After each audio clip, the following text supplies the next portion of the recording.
And hello, ladies and gentlemen. This is Tyler Smith with. And this is Center Right Federation here with Tyler Smith. Yes. Happy to be here. Yes. We will be talking about why socialism will doom the world. Now, a load of people may wonder, what are we droning on about? Well, I'll let Center Right Federation explain. Well, see, many times libertarians like ourselves and most of us on the right, we're constantly accused by socialists that we're idiots. Like they think that because we believe that humans could choose their own destination that we're idiots. But the problem is, though, they think that the government can know everybody's needs and wants. The government cannot know everybody's needs and wants. I mean, you can have a lot of good intentions, but those good intentions can lead to bad consequences. Now, I wouldn't sit here and I wouldn't do this mainstream for any odd reason. My channel is about gameplay and I'm planning all that. Anyway, we wanted to get this this might be quite a long chat. Is that all right with you, Center Right Federation? So, like, one thing is that it also causes a lot of food shortages due to all the price controls. Exactly. This might be a bit of a long conversation, if that's all right. So I'm going to go into a long rant right now about prices. So I'm going to be talking to everybody why price controls are bad. In order to understand the problem with price controls, you have to understand prices. This is where the government this is where the government artificially lowers the price of a product or service below the market value. It will artificially drive up demand, but in the end cause shortages. Essentially, a price ceiling is where the government sets a maximum cost to a product or service. For example, imagine you owned a company producing and selling microphones. Then imagine it costs you $100 to produce important point is with price ceilings, this causes shortages. Why? Each microphone, if it costs you $100 to produce each microphone, you're going to have to sell the product for more than what you produced it at. This is common sense. After all, the goal of a business is to make a profit, to invest in company, to grow the business, such as producing more for customers, selling more, bringing in new microphones, etc. So let's then say you set the price of a microphone to a reasonable price that the market consumers agree upon. Let's say $200 a microphone. Yep. What happens if the government sets a price ceiling on your microphones at, say, $50? Well, this means that the government has artificially lowered the price of your microphones to a maximum price of $50. Immediately, you're in trouble. Why? Because what would be the point in producing those microphones that cost you $100 to produce if you're being forced to sell it for no more than $50? Immediately, you're running at a loss. Thus, there is no incentive to produce more. The incentive is destroyed by the government's artificial price fixing by lowering costs. Although consumers' demand goes up, less is produced, thus causing shortages. And that's why we see shortages in Venezuela, Cuba, and we saw it in the USSR. We see it all in every single socialist nation till this day. Yes, so, that's the economic side explained, and I'm going to go into get Center Right Federation to go in a few topics in a minute. But the reason why socialism will doom the world, socialism is an ideology that was created by an idiot. Yeah, by economically illiterate. Exactly. So when socialism was first actually tried, I believe, who was it tried again by? Oh, I've forgotten his name. Which there's been a lot of people who have attempted it. I think it was the British guy that tried to set up an American town or something like that. Yeah, I think I might know who you're talking about, but I forgot his name. Well, anyway, he tried to set up a town under socialism, but it began to run into all sorts of problems. For example, efficiency. Yeah. So, but I mean, when we look at all the socialist, communist type people, practice and theory are two different things. I mean, for example, we've had the collapse of the Soviet Union. Now, the reason why the US was so advanced in its technology and the Soviet Union was behind was thanks to capitalist-like ideas. Exactly. Plus, capitalism has been funding all isms since 4000 BC. Capitalism has literally been funding all the other isms. And the thing about capitalism, it isn't a perfect system, but it works. Exactly. One must examine what capitalism has done. Like the last 200 years, we have seen some fundamental changes in government. These include governments recognizing individual rights like right to property and process universally, upholding this right for all citizens. Much of the power and control previously held by the government was also being reduced. Therefore, individuals had greater levels of economic freedom. Finally, capitalism was being more embraced and upheld, and the progress that this induced was colossal. And this is putting in mildly. One just has to examine the exponential level of technological progress and development seen during the last 200 years. People of the working class can finally be able to acquire and own property, not just feudal lords as it was over 200 years ago. But I mean, let's turn the clock back. What has capitalism actually done for us? Well, capitalism has allowed us to advance in technology.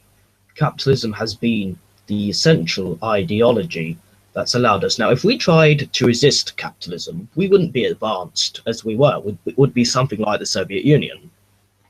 Exactly. Plus, all those people.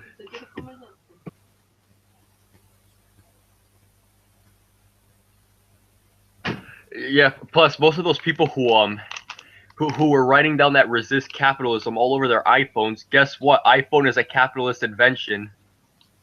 Exactly. Without it, what would they wouldn't have that thing to spread their anti-capitalist propaganda. Exactly. Now, for example, I can sit there and say, well, for example, now people who went round robber graves. Now, people used to rob graves. There were people who, doctors and that, who wanted to understand how the body works. They didn't do it on the orders of some crazy nutter government. They did it on the orders of, that they would make some money or whatever. Yeah, and the incentive. See, many people criticize capitalism because they don't know what it is. And you know how most of the time people like to say that capitalism is imperialism? Well, I'm going to debunk that right here without using the dictionary or anything. All you have to do is let's say imperialism and colonialism is capitalism. How do you explain the American Revolutionary War? That was a capitalist revolution, and we're fighting colonialism and imperialism. Exactly. That's all you have to examine. In fact, most countries where there has been tons of invasions have all been socialist countries. They've always been either authoritarian or socialist type like countries. Yep. I mean, So you're gonna say something? Huh? You were gonna say something? Yes, I was. Now that we've droned on enough about capitalism, we're going to get on to the main point subject of the video. Why socialism and communism would doom the world. Well, all you have to do is just look at what socialism did to all the people. They're all gonna hate this, but what socialism did in Nazi Germany, which intentionally killed 6 million Jews and just 21 million people in general. One must look at how many people were killed just trying to leave the regime because of the so-called redistribution of wealth. All you have to do is examine all of these things and look at how many times all this has led to a waste of natural resources. For example, look at how the Aral Sea used to be the 4th largest lake in the world. Thanks to the Soviets not being able to at least privatize a couple things, they had to use up all its resources, which shrunk the Aral Sea. Exactly. But most socialist countries are dependent on natural resources, but free market nations like Hong Kong and Singapore do not have natural resources. And they're doing well. Yep. Well, I suppose we've got to consider the fact that their populations are smaller. But all you have to do is examine the level of economic freedom and the level of of wealth that's being generated into the economy. Now, why socialism may doom the world? Now, we've all heard of these crazy socialist type people, like Jeremy Corbyn, for example, or Bernie Sanders. Is that what you call him? Yep.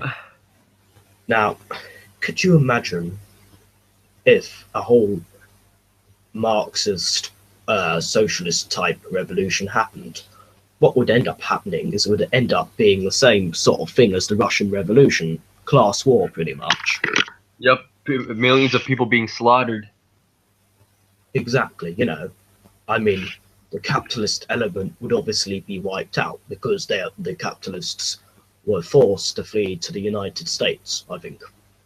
Yeah, that's what happened in Cuba as well. A lot of capitalists, a lot of like wealthy people, like in Cuba, had to leave on the rafts and had to come all the way to the United States and risk being killed by the dictatorship. all because they wanted to redistribute their wealth and completely destroy their business. Exactly. Now, imagine we had a whole bunch of complete sort of left-wing people in. So we had, you know, left-wing leader of France, for example, and, you know, people like Jeremy Corbyn and Sandy Berners and whatnot. Now, what has happened, the reason why the European countries are in a lot of debt is thanks to its socialist idea. They're kind of thanks to the socialist parts of the economy. It seems to me that the problem is with the government. You know, let's, for example, say you are trying to keep the NHS going. Let's say, for argument's sake, it's $2 billion a year. Now, what's the problem with that? The problem with that is, obviously, you have to take out one bit of the economy in order to meet the demand of the NHS. Exactly. Therefore, causing more money. Another thing that leftists don't understand: there's no such thing as free stuff. Everything is paid for by our taxes, and we have to pay way too much, if anything. Of course. I mean, I think that's fairly obvious. I mean, I think taxes will go up over, you know, I think over here in the UK, especially, taxes will probably go up to keep, you know, the NHS going. Yep. What will really doom us all is the fact that socialists will spend so much money. The fact is, they'll get into a debt like Greece. Oh yeah, indeed. That's another thing. Look at how we capitalists have all these countries to show off, but yet what do leftists have to show off? Greece, which is already has high debt, which is on the verge of an economic collapse, and the same with all these other countries. That's an embarrassment. Exactly.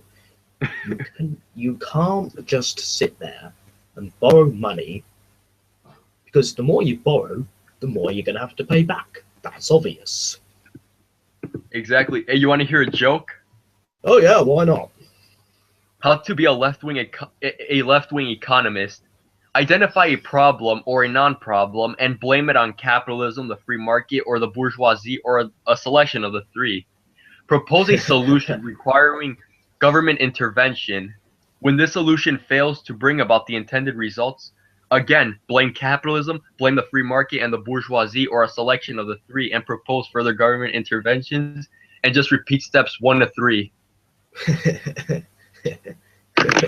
If you answer to every government failure, by more government, you are like an alcoholic trying to drink yourself sober. Exactly. It's like trying to fund an industry that's going to fail time and time again, and that's what. Yeah, and that's another thing. Most people like to say that corporatism is capitalism, even though corporatism isn't capitalism. Corporatism was developed specifically by fascists as an alternative to laissez-faire capitalism. That was literally the whole goal of the thing. And I want all these nutter socialists to answer me this question about Nazi Germany. Answer me this: what kind of capitalist would want more state regulation. Exactly. Why would he want a massive redistribution of wealth and all that? Why would he want to sit there and support public schemes like the Nazis did? Exactly. And plus, the difference between capitalism and corporatism is that, like, what under capitalism we don't fund businesses if they're gonna go bankrupt. We just allow, like, or if they're gonna like lose the business, we just allow it to fail, so that way another business could take its place. Under corporatism, you have the government forcing people to pay taxes for that business. Well, it's a bit like the banks, for example. The trouble is the banks were allowed to get into trouble. The people enforcing the certain regulations weren't doing it properly. Exactly. And not only that, their company had 10,000 pages of regulations. Yep. Now, oh yeah, and in order for you to show how socialism is evil, not just pointing out the mass genocides in history, whether we talk about Soviet Union or any of those class warfares that we just talked about earlier, but also you just have to look at the goals and aims of socialism. One of the goals and aims of socialism is to eliminate its opposition, which means that you must kill anybody who's a pro-capitalist. Exactly. I mean, well, you know, what kind of capitalist would want more state regulation? I don't get it. It doesn't make any sense. Exactly. There are two types. This is another thing. A lot of people tend to take this out of context. There are two types of regulation. There's regulation where, like, everything is like organized and all that stuff. Everything is set. But then there's that other regulation where the state completely controls it, like 100%. It's almost like you're not owning it. The thing is, and that's exactly what the Nazis did. Exactly. The Nazis owned the means of production. Yep. The only thing that the industrialists had was just a title, but the government had the means of production. Exactly. You know, if the government didn't like what the industrialists were doing, well. Exactly. And plus, fascism, National Socialism both strongly centralize. Capitalism decentralizes. Exactly. And I mean, what kind of, you know, I struggle to see how Hitler was a capitalist. I mean, for goodness sake, what capitalist would want to, you know, sit there and give out all his wages and whatnot? It's just that here's the thing about leftists. I've explained this many times in my videos.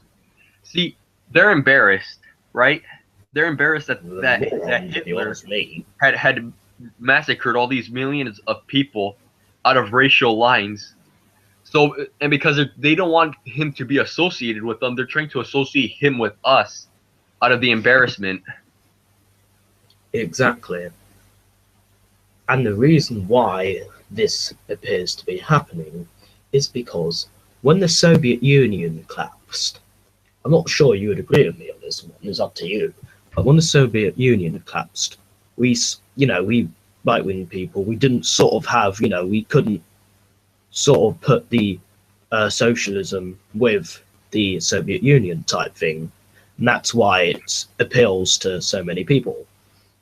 Yeah, it's just that socialism, they teach it all over the universities and stuff. It's indoctrination, where they like to talk about the positive stuff. They don't know the difference between theory and practice.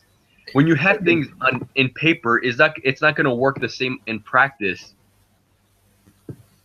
If anything, socialism will cause an economic collapse by its endless borrowing of money, by its endless funding of public schemes.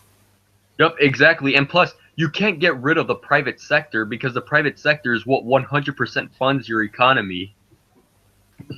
Exactly. The money has to come from somewhere, and it comes from taxpayers. Yep, and like, you know how you just said that socialism will lead to an economic collapse? Yep. We don't even need a link to provide you guys. All you guys have to do is just look at what's happening in Greece, what's happened in the Soviet Union, what's happened in all these other nations, and you guys could see for yourselves. And I also wanted to talk about Stalin's collective farming policy while we're at it. Oh, the Holodomor? Well, yes. Yep. Now, the Soviets obviously had highly regulated the food supply. We're Yep, they talking about completely nationalized everything.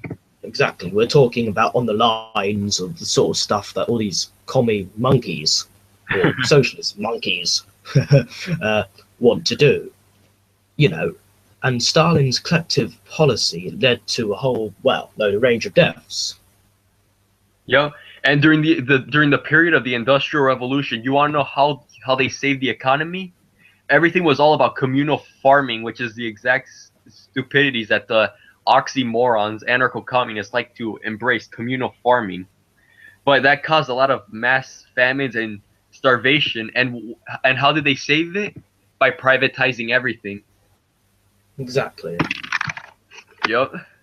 I mean, how did Margaret Thatcher save the British economy from collapsing when we had the trade unions had too much power and they were causing chaos over Britain?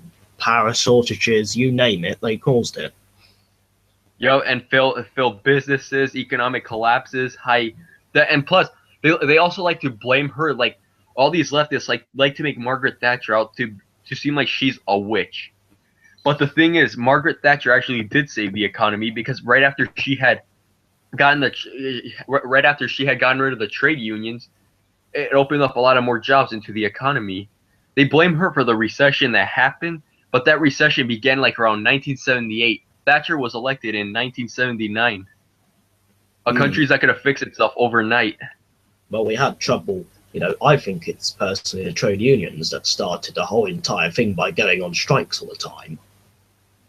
Exactly. It was the trade unions exactly who were causing the whole job shortage. And what made it worse was the overall leader of the trade unions was a communist, so it's no surprise. Oh, no doubt, run by an economically illiterate. The thing is, socialism might sound like a wonderful idea in theory, or everybody's equal, blah, blah, blah, blah, blah, blah. Well, as we've just said, with its crazy public funding schemes or everything, it'd be very dangerous. Exactly. I mean, like I wouldn't maybe a little bit of stuff that are public funds won't hurt, but too much of it does hurt. Too much of it. Yeah, okay. Perhaps, you're going to need some things funded by the public to a certain extent. Everything is.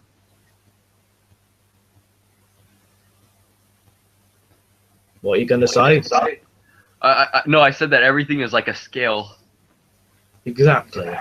I think it's sort of finding the right balance between public spending and privately owned, Yeah.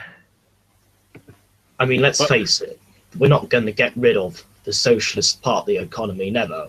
You're never going to have a 100% pure capitalist society. Exactly. Everything is just determined on how free the markets are. Exactly. Nothing is in black and white. I mean, if we're sitting there and having to fund large banks with taxpayers' money, then that, in effect, is pretty much corporatism. Yup. So, Yeah, and another thing, a lot of these people like to think that everybody is like they could go back to the egalitarianism, but the thing is, though, everybody's a different individual. We're all different individuals with different mindsets. Well, I mean, the Russian Revolution, people rebelled. That went to what's it? Yep, and then they had to force people inside and then keep high gates and then try to kill anyone who tried to leave.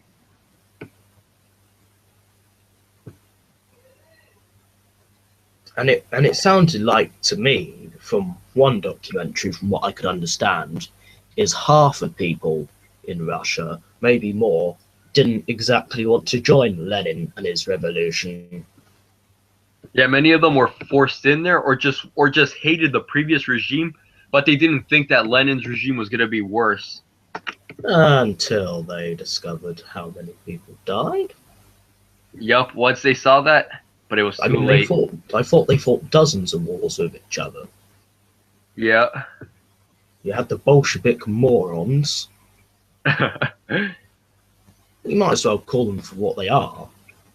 Yeah, exactly. They are morons. I mean, for goodness sake. They were all a bunch of racist, anti-Semitic. so many communist pieces of shit.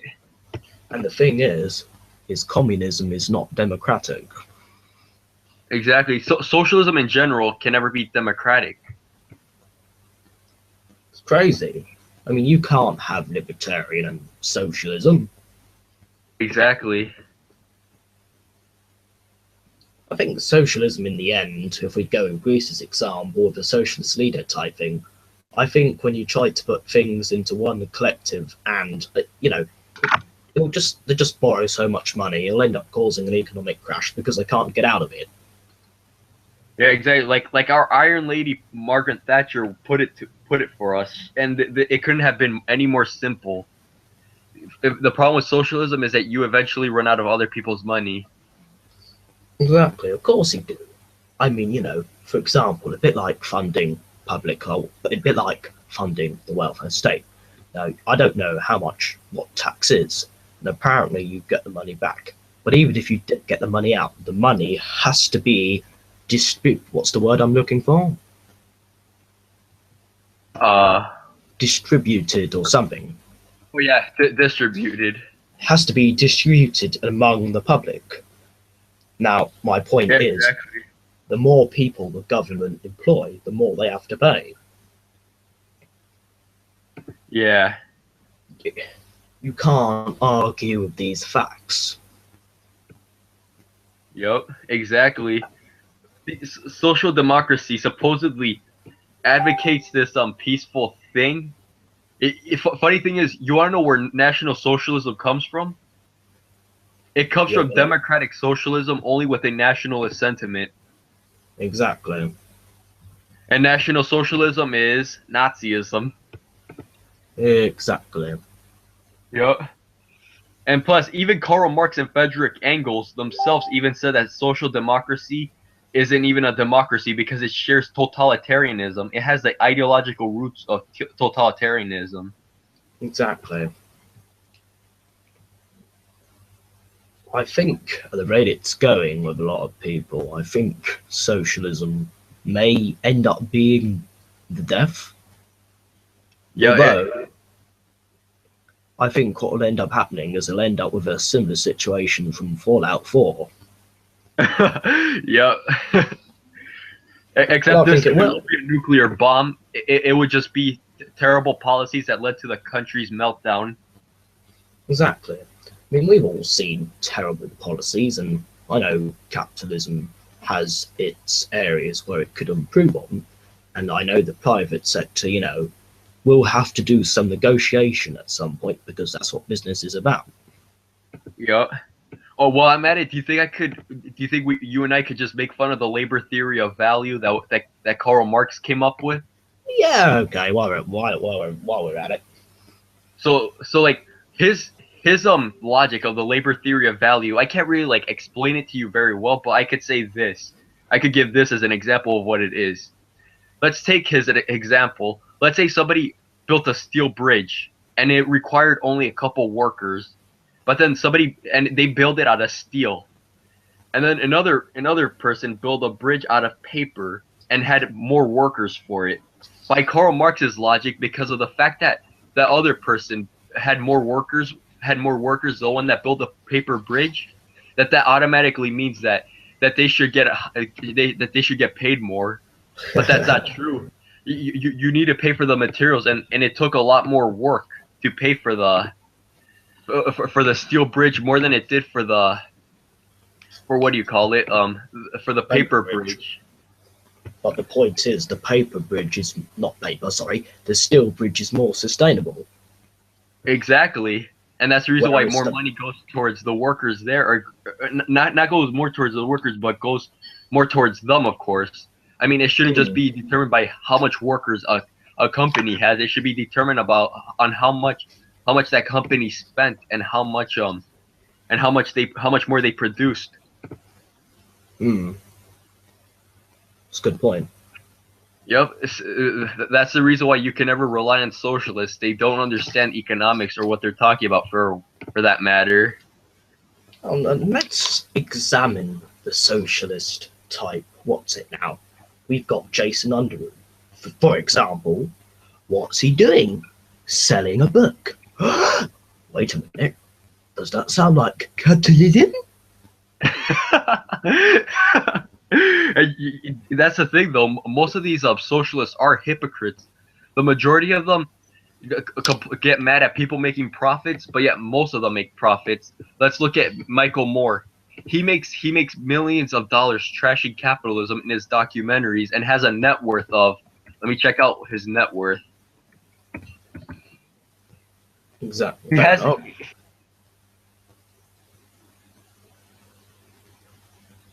Worth.